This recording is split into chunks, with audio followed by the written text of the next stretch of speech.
저는 오늘 내력이라는 제목으로 주의 말씀 증거합니다. 작년 한국에서 때 아닌 순살 아파트 뉴스로 인해 한바탕 홍역을 치렀습니다. 순살 치킨은 들어봤는데 순살 아파트가 뭔가 해서 찾아봤더니요, 보여주실까요? 뼈 없이 닭살로만 튀긴 순살 치킨처럼 아파트라면은 지을 때 응당 들어가야 될 그 철골이 충분히 들어가지 않는 아파트를 가지고 뼈가 없는 아파트라 해서 순살 아파트라고 부르더군요. 심지어 인천에 있는 한 아파트는, 그것도 왜 하필 인천인지 모르겠어요. 인천에 있는 한 아파트는 원래 들어가야 될 외근 철근의 70%가 안 들어갔어요. 70%만 넣은 게 아니라 30%만 들어가고 70%를 넣지 않았다는 거죠. 명실공히 정말 순살 아파트였던 것입니다. 치킨은 순살이 좋아도요, 여러분 절대 건물은 그러면 안 되지 않겠습니까? 네. 따라서 겉으로 보면 신축 건물이라서 깨끗하고 멋져 보여도요, 정말 중요한 건 뭔지 아세요? 보이지 않는 그 내부인 것이죠. 저는 이 뉴스를 접하고요, 제가 봤었던 한 드라마의 대사가 떠올랐어요. 국내외에 그 웰메이드 명작으로 꼽히는 그 작품인데요, 많은 사람들에게 큰 울림을 줬던 그 부분이 있거든요. 오늘 본문을 묵상하는데 좋은 도움이 될 것 같아서 좀 소개해 보려고 합니다.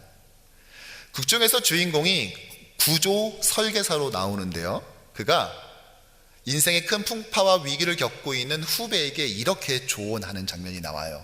자기의 그 직업적 특성을 살려서 그 직업적 지혜를 모아서 이렇게 조언을 하더군요. 모든 건물은 외력과 내력의 싸움이야. 바람, 하중, 진동. 있을 수 있는 모든 외력을 계산하고 따져서 그것보다 세게 내력을 설계하는 거야. 아파트는 평당 300kg을 견디게 설계해. 사람들이 많이 모이는 학교나 강당은 하중을 훨씬 더 높게 설계하고, 항상 외력보다 내력이 세게. 인생도 어떻게 보면 외력과 내력의 싸움이고, 무슨 일이 있어도 내력이 세면 버티는 거야.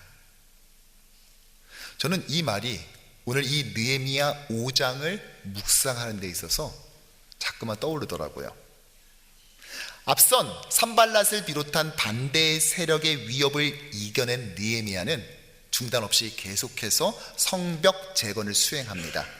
그런데 이번에는요, 외적이 아니라 유다의 백성들이 자기의 와이프와 함께 이 현장을 찾아왔어요.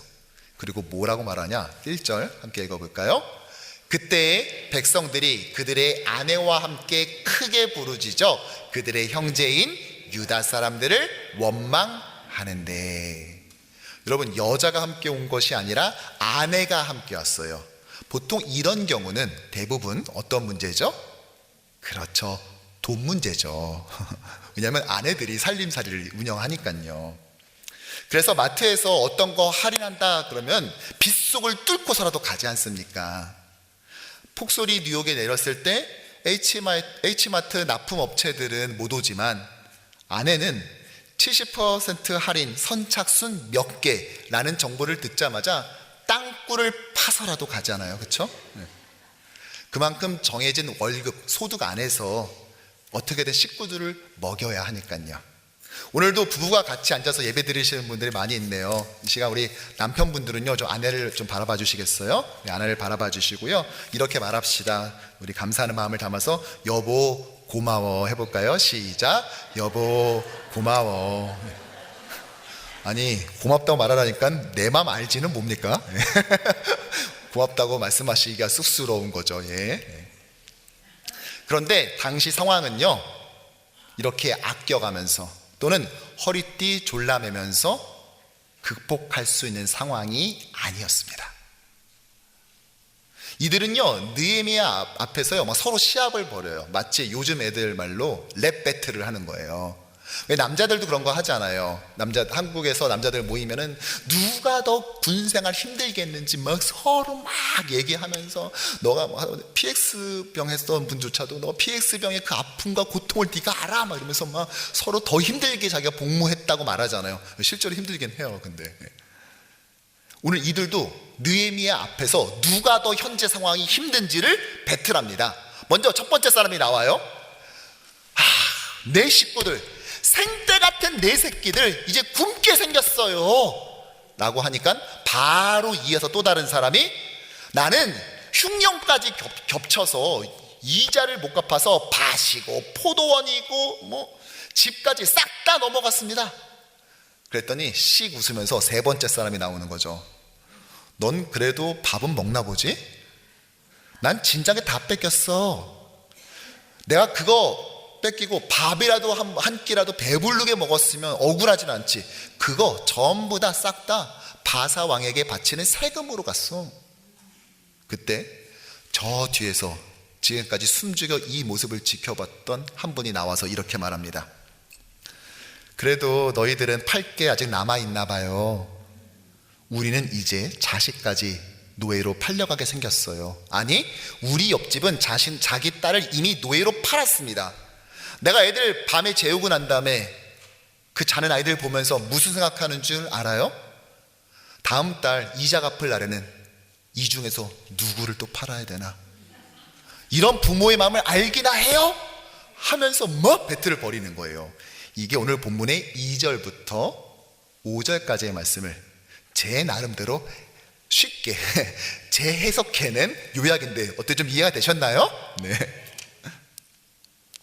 그런데 놀라운 것은 이 원망의 대상이 이방인이 아니라는 사실이에요.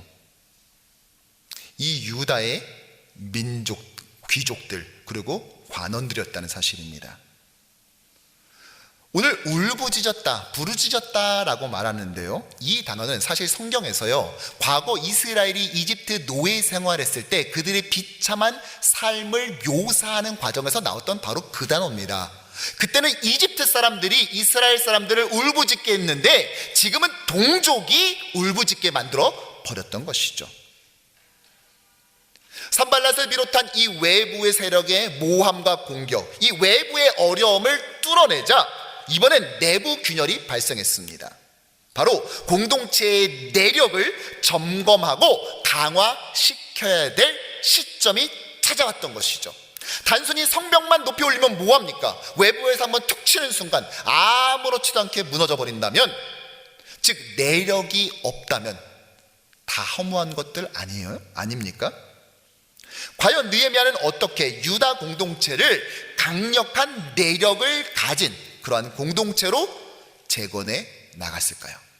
바라기는 오늘 이 아침에 오신 주의 모든 백성들이 겉으로만 화려하고 깔끔한 그런 건물이 아니라 그 안에 강력한 내력을 가진 참다운 공동체를 세워나가는 우리 모두가 되기를 주님의 이름으로 간절히 축원합니다.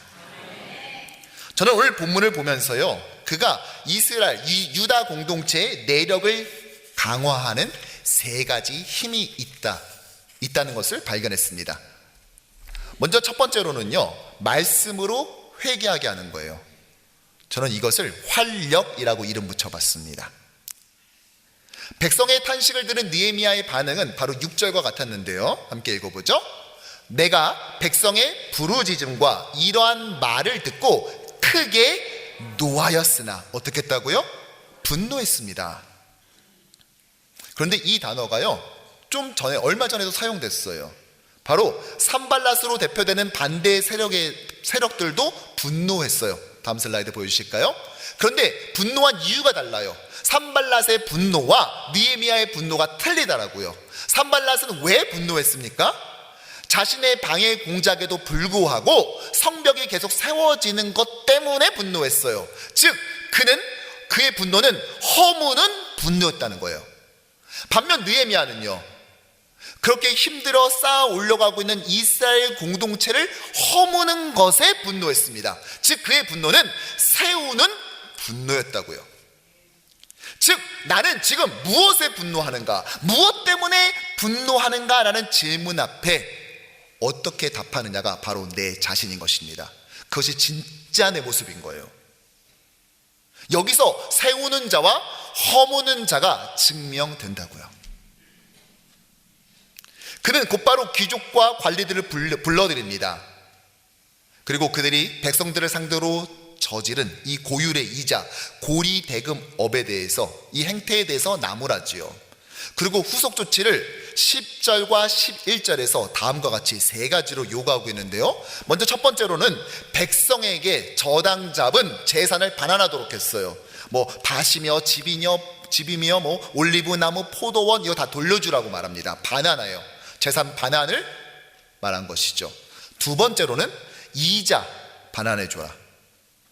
마지막 세 번째는 우리 가난한 백성에게 우리 무이자로 대출해주고 식량 좀 빌려주자. 이렇게 세 가지를 요구합니다. 제가 아까 광고 드렸듯이 다음 주 우리 창립 기념을 맞아서 야외 BBQ 만찬에 쓸 가스 그릴이 필요합니다. 저희한테도 사용료 없이 무이자로 좀 대여 좀 해주세요. 잘 쓰고 돌려드릴게요. 그렇다면 이에 대한 귀족들의 또 이 부유층들의 대답은 무엇이었을까요? 바로 12절이었는데요.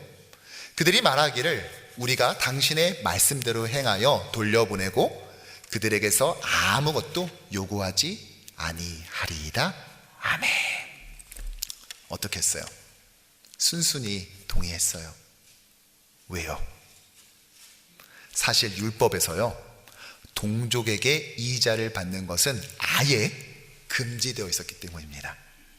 조금만 받아라가 아니라 아예 이자를 못 받게 되어 있었어요. 신명기 23장 19절을 함께 읽어보죠. 내가 형제에게 구워주거든 이자를 받지 말지니, 곧 돈의 이자, 식물의 이자, 이자를 낼 만한 모든 것의 이자를 받지 말 것이라. 아멘. 즉 그는 양심에만 호소한 것이 아니라 말씀으로 회개하도록 한 것입니다. 단지 행동 하나를 고치는 것보다 중요한 것은 말씀을 단단히 세우는 것이죠. 왜요? 말씀은 교회의 기준이기 때문이죠. 예를 들어 보겠습니다. 사회를 지탱하는 구조가 무엇이죠? 네, 바로 법이죠. 그래서 우리가 법치주의라고 하잖아요. 부자나 가난한 사람들이나 법 아래 있고 법을 지키며 살아가야 되는 것입니다. 그런데 여러분 그거 아세요? 법이 있어야 법을 어길 수 있습니다. 아무리 훔쳐가고 뭐 사기치고 해도 불법이 아니에요. 법이 없으면. 법이 있어야 불법을 자행하죠. 그런데 교회 공동체의 뼈대는 무엇이죠? 말씀이죠. 건물을 지탱하는 철근과 같은 것이라고요. 따라서 교회 안에 참된 말씀이 없다면 그것은 바로 순살 교회가 되는 겁니다.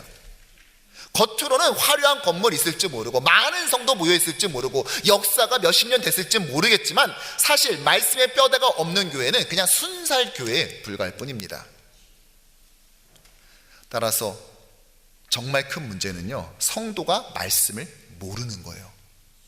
말씀을 모르면 뭐가 문제인지도 모르게 되죠. 특별히 히브리서의 기자는요, 말씀의 여러 역할 중 이 특성을 주목하는데요, 오늘 느헤미야 역시 마찬가지였어요. 히브리서 4장 12절의 말씀 시작. 하나님의 말씀은 살아있고 활력이 있어 좌우에 날선 어떠한 검보다 예리하여 혼과 영과 및 관절과 골수를 찔러 쪼개기까지 하며 또 마음의 생각과 뜻을 판단하나니. 아멘. 우리 많은 분들이요, 저 말씀 잘 아시는데요, 근데 잠깐만 이렇게 보는 경우가 있어요. 아 그래 맞아, 하나님의 말씀은 뭐 활력을 주고 생명력 있어. 그래서 하나님의 말씀을 읽다 보면 내 삶이 뭐 활력이 생기고 막 생명력이 넘쳐날 거야. 근데 여러분 한국말은 끝까지 들어봐야 돼요. 마지막을 보세요. 이 생명력, 활력이 어떠한 역할을 한다고요? 마음의 생각과 뜻을 판단하라니. 다른 번역을 보면은요, 마음속에 있는 생각과 감정까지 알아냅니다. 또는 마음에 품은 생각과 의도를 밝혀냅니다. 무슨 말이에요? 말씀은요, 활력이 있어서요, 가만히 멈춰있지 않고 내 마음에 들어오면은 내 마음을 돌아다니면서 생명력을 가지고 돌아다니면서 나는 없는 줄 알고 있었던 내 안에 있는 불순종, 죄를 찾아낸다는 거예요. 그래서 나로 하여금 그것을 제거하게끔 만든다는 것입니다. 바로 그러한 활력, 그러한 생명력을 말하는 것이죠. 오늘 느헤미야는 바로 그것을 주목한 것입니다. 사실 오늘 이러한 동족에게 경제적 압박을 가하고 수탈하는 이 자매품이 예수님 당시 여리고에서도 벌어졌습니다. 그곳의 세리장이었던 삭개오 같은 경우가 대표적이지 않습니까? 백성을 수탈했었던 민족의 흡혈귀. 그렇지만 그는 예수님께서 그 집에 들어가 그와 함께 교제하시고 그분의 말씀을 들은 다음에 어떻게 합니까? 삭개오가 서서 주께 여짜오되 주여 보시옵소서, 내 소유의 절반을 가난한 자들에게 주겠사오며, 시작, 만일 누구의 것을 속여 빼앗은 일이 있으면 내 갑절이나 갚겠나이다. 아멘. 말씀을 듣고 회개의 열매를 맺었습니다. 따라서 목회자가 강단에 서서 무조건 잘했다, 무조건 잘 될 거다 이렇게 말하는 것은 공동체를 위험에 빠뜨리는 일입니다. 순살 교회로 만드는 거예요. 내력을 약화시킨다고요. 예수께서 머리 되신 교회는 오히려 말씀을 듣고 회개할 때 비로소 그 영광이 드러날 줄로 믿습니다. 하지만 느헤미야는 여기서 만족하지 않습니다. 그는요, 다시는 이자 노릇이 하지 않을게요 라고 약속받은 다음에 새끼손가락 손에 걸고 끝내지 않아요. 제사장들을 불러드리는데요, 기념 예배라도 드리려는 걸까요? 12절, 내가 제사장들을 불러 그들에게 그 말대로 행하겠다고 맹세하게 하고. 어떻게 했다고요? 그러니까 왜 부른 겁니까? 네, 공증시킨 거예요. 말로 끝내는 게 아니라 다시는 이거 하지 않겠다고 제사장들 불러서 공증시켰다고요. 요즘은 공증을 사인으로 하지만요, 그 당시에는 퍼포먼스로 했거든요. 그래서 그 다음 절에 바로 그들이 공증하는 절차를 밟았음을 자세하게 묘사하고 있는 것입니다. 왜요? 왜 이렇게까지 했을까요? 네, 그는 인간의 죄성을 간과하지 않았던 거예요. 제가 얼마나 끈질긴지 지긋지긋한지, 없앴으면 또 나타나고, 난 제거했다고 생각했는데 또다시 출현하는 이 죄의 죄성을 결코 우습게 보지 않았던 거예요. 사랑하는 성도 여러분, 하나님을 두려워하는 사람은요, 죄에 무서운 줄 압니다. 왜냐? 하나님이 그것을 싫어하시니까. 저는 우리가 말씀 앞에서 우리 자신을 회개하는 그 말씀의 활력을 경험하는데, 근데 우리의 죄성을 결코 쉽게 우습게 여기지 않았으면 좋겠어요. 왜 이런 말 하죠? 사춘기 자녀가 엄마 나 이번 주 주말에 친구 집에서 나 슬립오버 하면 안 돼? 하룻밤 자면 안 돼? 그럼 뭐라고 말해요? 응, 안 돼. 그 아이가 묻습니다. 엄마 나 못 믿어? 믿지. 근데 왜 안 돼? 사랑하는 아들, 난 아들은 믿는데 아들의 호르몬은 못 믿어. 이렇게 말하지 않습니까? 실제로 제가 작년에 롯데마우스를 이제 레노베이션 해서 오픈했을 때요, 제가 자녀들에게 부탁했던 것이 화장실과 게스트룸을 제외한 모든 방에다가 CCTV를 달아달라고 했어요. 저는 그것을 사용하는 우리 청년들의 그 열정은 신뢰하지만 그들의 청춘을 제가 잘 못 믿어요. 그래서 모든 방에 CCTV가 심지어 주방까지 다 달려있는 것입니다. 사실 얼마 전 제가 알게 된 사실인데요, 우리 교회 밴이 참 많죠. 애프터스쿨도 있고 이렇게 하느라고 밴이 많은데요, 그 밴에 달려있는 이 대시캠, 그러니까 블랙박스가요, 바깥만 찍는 것이 아니라 그 내부와 심지어 내부에서 이야기하는 소리까지 다 녹음된다는 사실을 알게 됐어요. 왜냐면 아이들이 주로 많이 타니까 사고가 났을 때 브레이크가 안 밟혀 소리가 들어간다든지, 저 차 일로 온다라는 그 녹음이 필요하기 때문에 그 녹음을 항상 켜놓는다고 하더라고요. 이 얘기를 저도 가끔 타거든요, 그 차를요. 순간 이 생각이 드는 거예요. 누군가 거기에 있는 메모리 칩을 빼가지고 듣게 되었을 때 내가 위험해질까? 라는 생각을 들어봤는데, 근데 아무리 생각해봐도 괜찮겠더라고요. 틀어도 되겠더라고요. 여러분은 어떠세요? 오늘도 몇몇 분들은 아마 뭐 봉사하시는 분들 또 그 차를 타고 오신 분들 계실 거예요.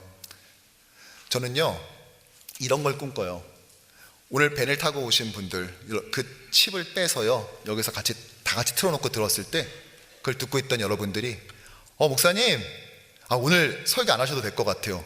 아니 이걸 듣고 있는데 예배 오는 성도들의 그 차 안에서 나누는 대화가 너무 은혜로워가지고요 저 이거 좀 더 들으면 안 돼요?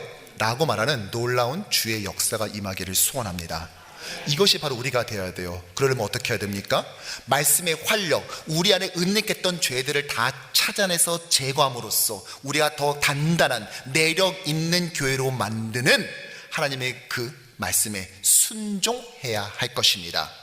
두 번째 힘은 바로 선택으로 감동을 주는 것. 그래서 뭐라고요? 매력. 두 번째 힘은 바로 매력이에요. 느헤미야는 총독 사트라프였어요.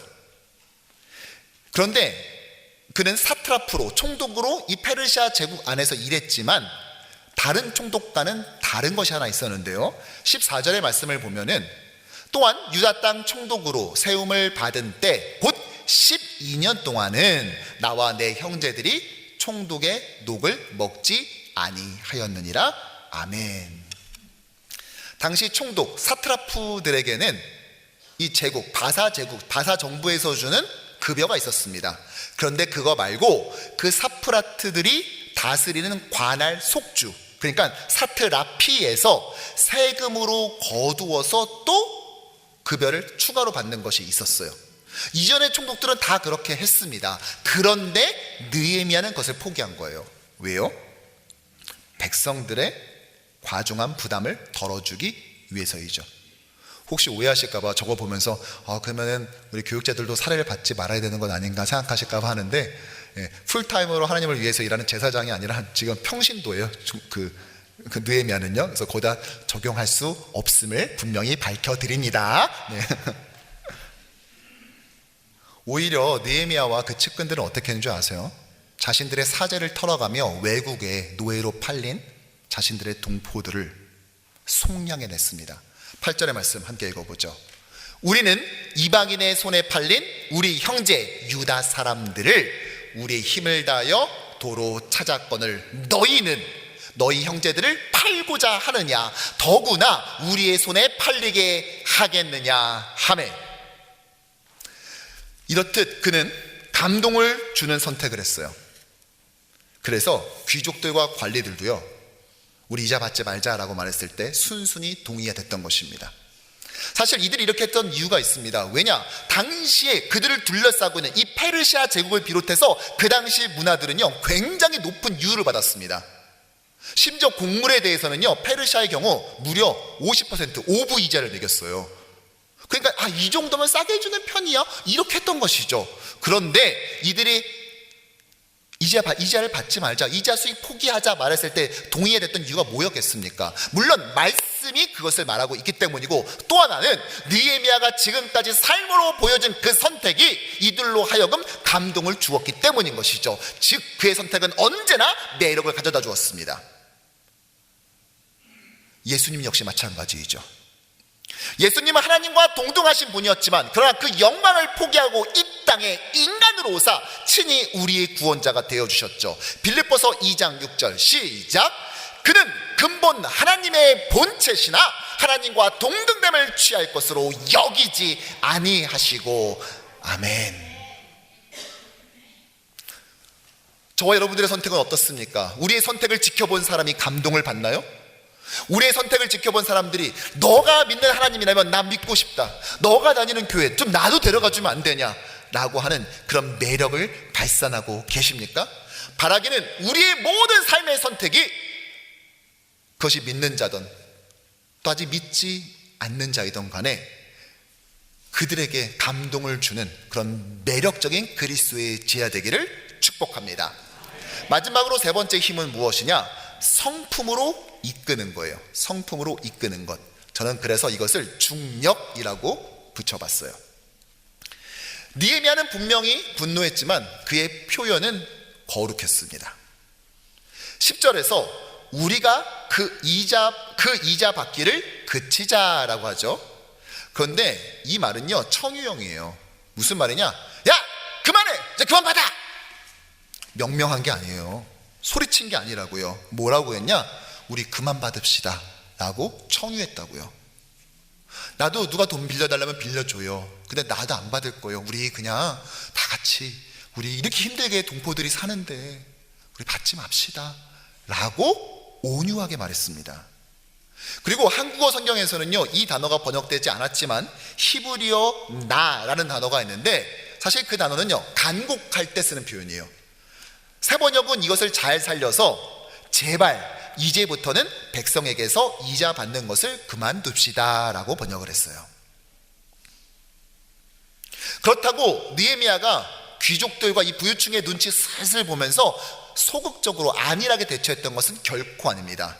그는 단지 수동적으로 이자 받기를 끝내는 것 정도가 아니라 보다도 적극적으로 우리 가난한 자들을 위해서 이자 받지 말고 좀 많이 좀 빌려줍시다, 우리 식량도 좀 이렇게 좀 대여해 줍시다, 이렇게 그들에게 도전했습니다. 무슨 말이죠? 느헤미야는 매우 적극적인 행동을 촉구했지만 그는 겸손하고 온유하게 전달했어요. 그의 언어에는 온유와 겸손이 담겨 있다고요. 단호했지만 따뜻했던 것입니다. 우리가 보면요 정의로운 일을 정의롭지 않게 말할 때가 있어요. 하나님의 일을 하나님의 성품으로 하지 않을 때 사람들은요 하기 싫어져요. 하나님이 싫어서가 아니라 그걸 전달한 사람의 성품과 태도 때문입니다. 그래 놓고는 하자는데 안 했다고 그 사람 믿음 없다, 헌신 약하다, 이기적이라고 말하죠. 여러분 아닙니다. 거룩한 분도는요 거룩하게 표현해야 되는 거예요. 여러분 우리 아내분들, 남편분들이 여러분 말 잘 안 듣죠. 속상하시죠. 근데 왜 그런 줄 아세요? 여러분 놀라시겠지만요 제가 비밀 하나 알려드릴게요. 남편들도요 여러분들 말이 맞다는 걸 알아요. 알아요. 그 말이 맞아요. 알아요. 근데 왜 안 할까요? 그 말에 동의가 안 되는 것이 아니라 그 말을 전달하는 태도와 느낌의 동의가 안 되는 거예요. 우리 자녀들, 특히 사춘기 아이들 참 우리말 정말 지지해도 안 듣죠. 근데 여러분 그거 아세요? 그 아이들도 알아요. 지금 엄마 말 듣는 게 자기한테 유익된다는 것을, 그게 맞다는 걸 그 아이들이 안다고요. 근데 왜 안 할까요? 그 말을 전해주는 그 표정과 뉘앙스, 그것이 그 아이들의 마음에 불편한 거예요. 사랑하는 여러분, 그러므로 우리는요 하나님의 뜻이 무엇인지를 알았다고 해서 마치 그것을 마음대로 전달해도 되는 것처럼 생각해서는 안 된다는 것입니다. 어떤 사람의 잘못을 봤다고 해서 마치 그것을 신랄하게 내가 비난하고 평가할 수 있는 자격증을 취득한 것처럼 오해해서는 안 된다는 것입니다. 우리는 그것을 전달하는 방식에 더 많은 신경을 써야 돼요. 바로 예수님처럼 말이죠. 예수님은 마태복음 11장 29절에서 이렇게 말씀하셨습니다. 시작. 나는 마음이 온유하고 겸손하니 나의 멍에를 메고 내게 배우라. 그리하면 너희 마음이 쉼을 얻으리니. 아멘. 사랑하는 여러분, 우리는 그분의 멍에를 메야 돼요. 무슨 말이죠? 그분의 성품 담기 위해서, 그 온유함과 겸손을 담기 위해서 그분을 치열하게 흉내내고 따라야 된다고요. 우리가 그렇게 해 나갈 때 어떤 일이 벌어집니까? 주님께서 저렇게 약속하신 마음의 쉼을 얻게 될 것입니다.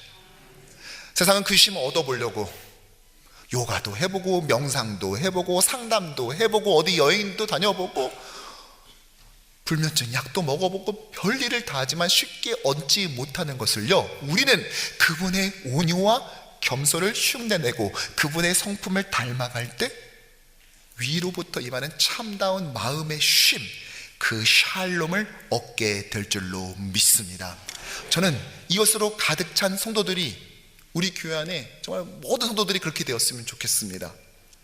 그럼에도 불구하고 참 안타까운 것은 우리가 살아가다 보면 분노에 휩싸여 마치 무중력 상태로 붕붕 떠다니는 것 같은 그런 불안정함으로 공동체를 파괴하는 경우를 보지 않습니까? 거룩한 분노라는 미명하에 자신의 분노를 여과 없이 통제 없이 막 쏟아내고 개워내면서 이게 정의를 실하는 어쩔 수 없는 불가피한 방법이노라. 여러분, 우리는요 신중하고 가볍지 않은 신앙 인격의 중력이 필요한 것입니다. 그 디그니티, 그 중후함, 그 품격이 바로 공동체의 내력을 강화시키는 것이죠. 저는 그런 면에서 우리 교회의 내력이 어느 정도인지를 알 수 있는 한 가지 사건을 경험했어요. 몇 달 전에 우리가 교회 주일날 이제 구역에 밥을 하는 주가 있고 또 이제 다른 없는 주는 우리 친교 문화부라는 그 팀에서 봉사를 해서 식사를 준비해 주시죠. 얼마나 감사해요. 근데 그곳에서 우리도 좀 앞치마가 있었으면 좋겠다, 통일된 앞치마가 있었으면 좋겠다라는 얘기를 들었어요. 그 얘기를 듣는데 제가 마음에 너무 감동이 되었어요. 여러분, 사실 맞벌이로 주 6일을 일해요. 그러면 주일밖에 시간이 없잖아요. 그럼 주일날 예배 드리고 난 다음에 가서 장도 봐야 되죠. 그리고 만날 사람들 만나야 되죠. 연락할 사람들 연락해야 되죠. 뭐 손주도 봐야 되죠. 뭐 자녀도 봐야 되죠. 부모님도 뵈야죠. 이래야 되지 않습니까? 그런데 주일마저 와서 막 그 식사 준비하고 배식하고 설거지하고 가는 게 여러분 쉬운 일 아니잖아요. 근데 이걸 해주시니까 너무 감사하죠. 그래서 제가요 그냥 그 부서에서 하지 말고 내가 특별히 신경 쓰겠다고 그래가지고 제가 LA에 알고 있는 그런 사업을 크게 하시는 분이 있어요. 그래서 제가 그분에게 연락을 드렸어요. 지사님, 우리 교회에 이런 귀한 분들이 계세요. 여기는요 LA 같지 않아서 정말로 치열해, 더 힘들어요. 그런데도 그 상황 속에서도 값진 헌신을 하신 분들이 있어요. 근데 내가 특별히 좀 이분들 섬겨주고 싶어서 하니까 싼 걸로 하지 말고 좀 가격 있어도 괜찮으니까 좀 좋은 걸로 해달라고 제 부탁을 신신당부를 했어요.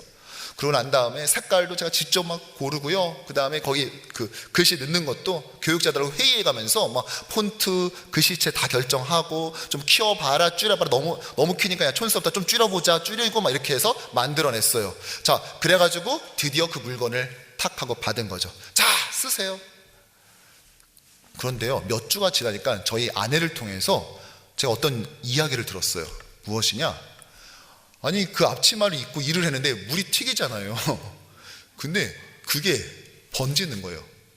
물이 드는 거예요. 심지어 입고 있었던 그 안쪽에 옷에조차도 다시 앞쪽으로요. 그 옷에 물이 든 겁니다. 그래서 잘 안 보이시겠지만 밑에는 저 흰색 글씨를 썼는데 위에 보면은요 그 물이 빠져나와서 핑크색 글씨로 변했죠 지금. 그렇죠? 오늘 내려가시면 보실 수 있어요. 그래서 옷까지 물들어 버린 거예요.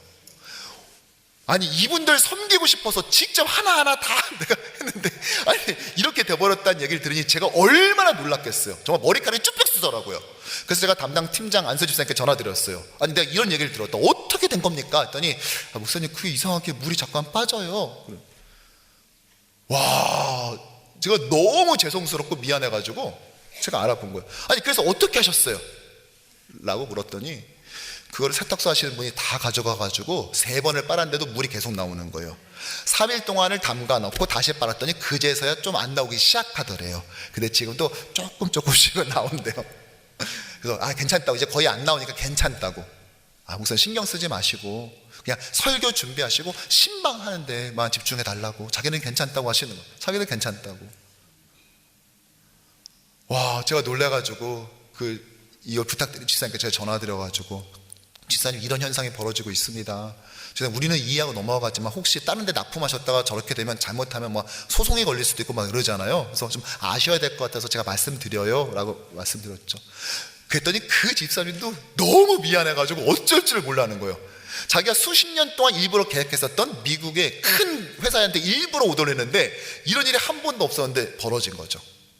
그러니까 서로 좋은 마음으로 했는데 이분들은 일주일에 하루 남은 그 휴일도 반납하면서 봉사하시려고 그러고, 또 이런 분들이 너무 고마워서 좀 특별하게 해드리고 싶고, 또 이분은 날 믿고 이렇게 부탁하신 목사님의 청이 있는데 내가 최고의 물품으로 대접하리라 했는데, 그러니까 셋 다 좋은 마음으로 시작했는데 결과는 좋지 않게 나올 수 있는 것, 이것이 바로 우리의 인생의 모습입니다. 마치 욥처럼 말이죠.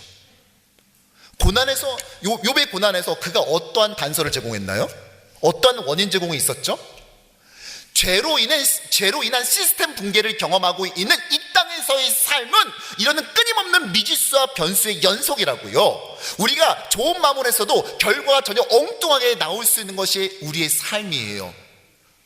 하지만요, 교회는요, 이런 인생의, 우리 삶의, 사역의 불례측성에 있는 것이 아니라 그 불례측성이 닥쳤을 때, 그것을 받아들었을 때 그것을 어떻게 대처하는지에 대한 교회의 반응에 달려 있다는 것입니다. 바로 교회의 내력이죠.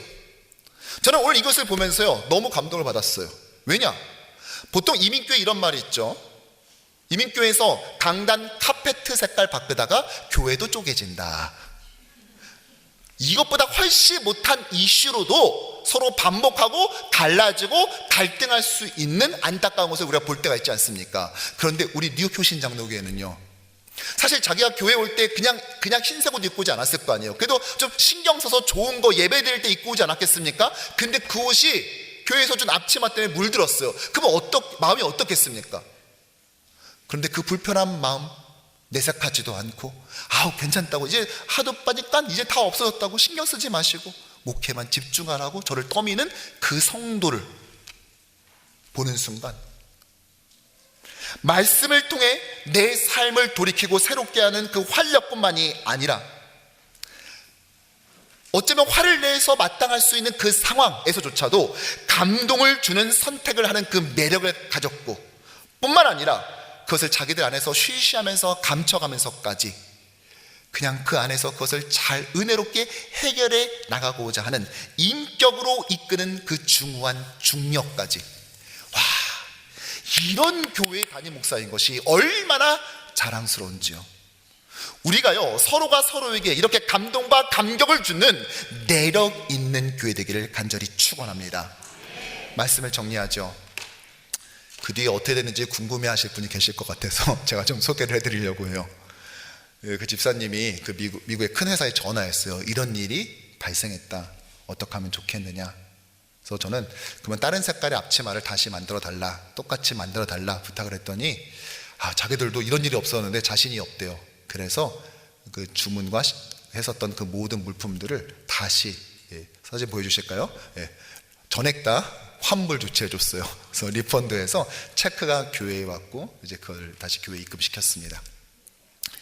중요한 건 리펀드 받았다는 것이 아니에요. 저는 그거보다 더 감사하고 기쁜 것은 무엇인 줄 아십니까? 우리 교회가 이러한 내력을 가진 교회로 발돋움하고 있다는 것입니다.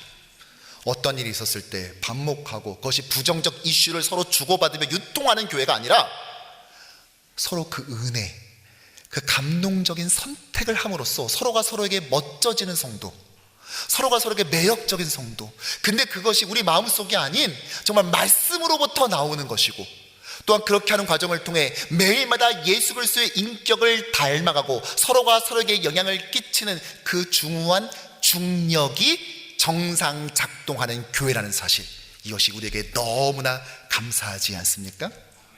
지난 40년간 우리 뉴욕 효신 장로 교회는 견디기 힘든 외력을 견디며 살았습니다. 어쩌다 보니 견뎌진 것이 결코 아닙니다. 그때마다 공동체 의식을 가지고 내력을 다한 성도가 있었기 때문입니다. 그래서 저는요, 활력과 매력, 중력이 작동하는 그 당당한 내력 공동체가 매일매일 되기를 정말 간절히 소원하고 있습니다.